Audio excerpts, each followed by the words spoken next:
dalam kondisi pandemi, anak penyandang disabilitas rentan terpapar COVID-19.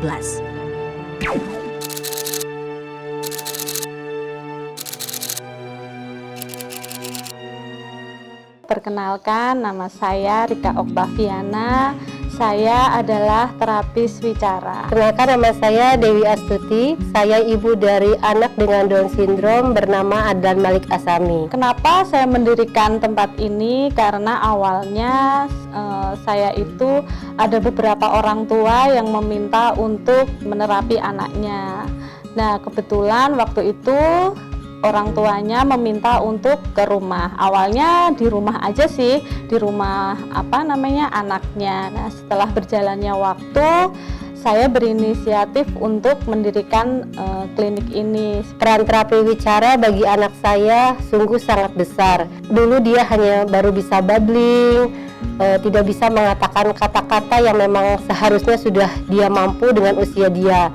Tapi setelah saya bergabung dengan Hey Kids ini, sudah banyak kata-kata yang bisa dia ucapkan seperti papa, mama, enggak mau, dan kata-kata yang lainnya. Sebenarnya dari awal masih kecil, jadi peralatannya belum lengkap. Nah, setelah itu beberapa berjalannya waktu, semakin kesini anak-anak yang terapi mulai banyak. Dan dari situ saya mulai mengembangkan untuk memaksimalkan tempat ini dalam pelayanan terapi wicara.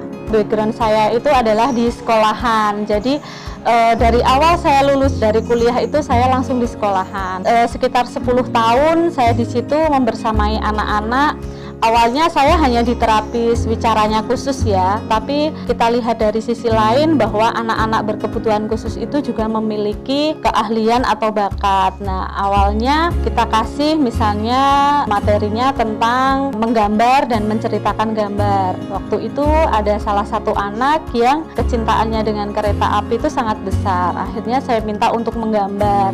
Awalnya nggak langsung bikin gambar yang bagus sih, awalnya dia pakai pen. Jadi dia dibantu dengan guru pendamping khususnya mendalami untuk bakatnya. Di situ peran terapi wicara adalah mengarahkan. Jadi mengarahkan untuk dia memahami gambar yang dia bikin seperti itu. Salah satunya adalah seperti ini. Ada yang lebih ini lagi, lebih bagus lagi. Jadi orang tuanya bilang bahwa coretan di sini itu adalah coretan penuh makna. Benar-benar yang dia lihat ya sudah dia gambar di sini. Jadi terapis wicara itu kita mengajarkan untuk membimbing ke depan, karena semakin besar anak-anak mau tidak mau dia harus berkomunikasi dengan lingkungan sekitar. Keluh kesah dengan adanya pandemi ini tentu saja satu, kami tidak bisa kemana-mana ya, karena khawatir di tempat yang luas anak-anak bisa terpapar.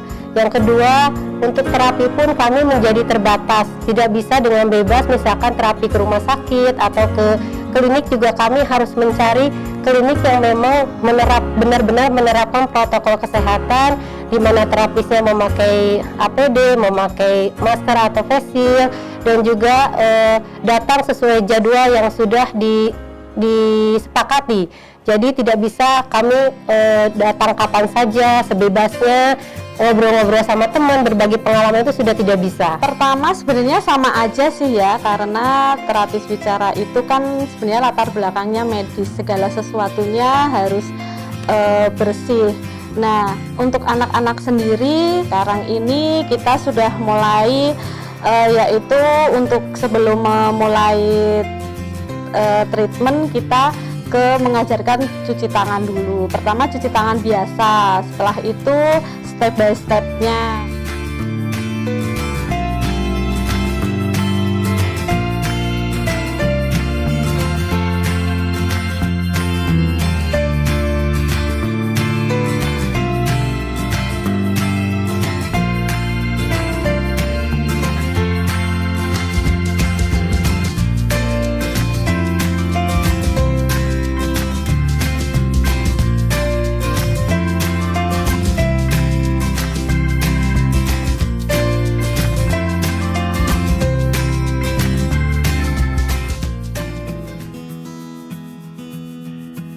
setelah itu kita kita kenalkan kita ada beberapa gambar. Jadi untuk flashcard itu tentang bagaimana mengajarkan kebersihan, terus cuci tangan yang benar, terus setelah itu untuk tidak main keluar rumah. Dan beberapa anak berkebutuhan khusus itu ada yang nggak nyaman dengan masker atau face shield, kita mulai perkenalkan. Mungkin berjalannya waktu, lama-lama anak-anak bisa seperti itu.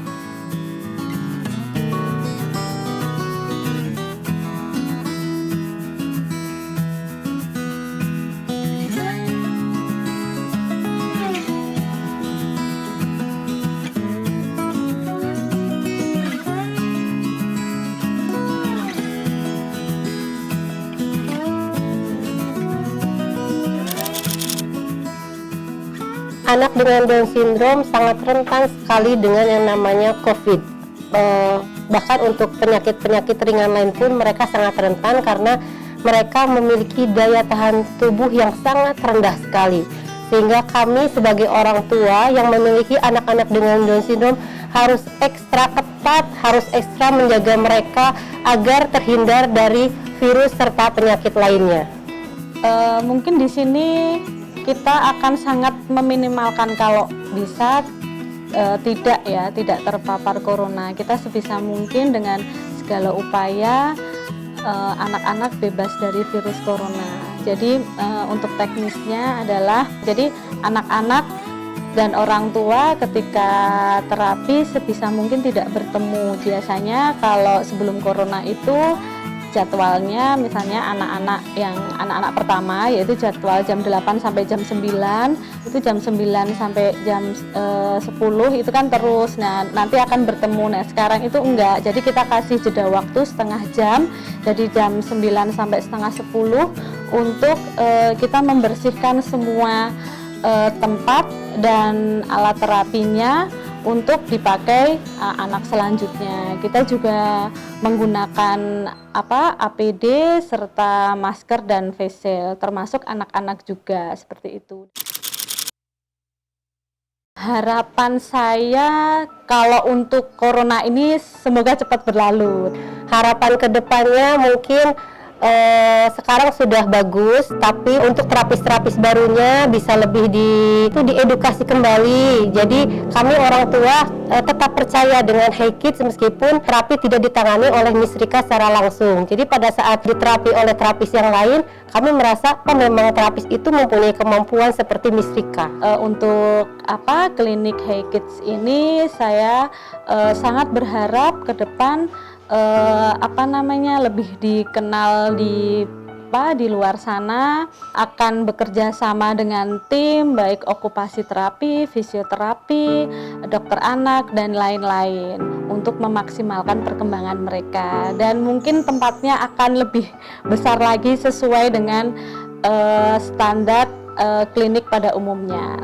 Untuk zaman milenial seperti ini, anak-anak pasti dituntut orang tuanya untuk bisa berkomunikasi selain bahasa ibu, misalnya bahasa Inggris. Nah, kita juga harus memahami, dan yang kedua, kita jangan meremehkan anak-anak yang mereka terlambat bicara. Mungkin orang tua akan bilang, nanti juga akan bisa ngomong suatu saat. Nah, itu kita sekarang harus lebih memahami apakah anak benar-benar dia hanya speech delay saja atau ada gangguan penyerta, misalnya ternyata anak itu autism atau Down syndrome dan lain sebagainya.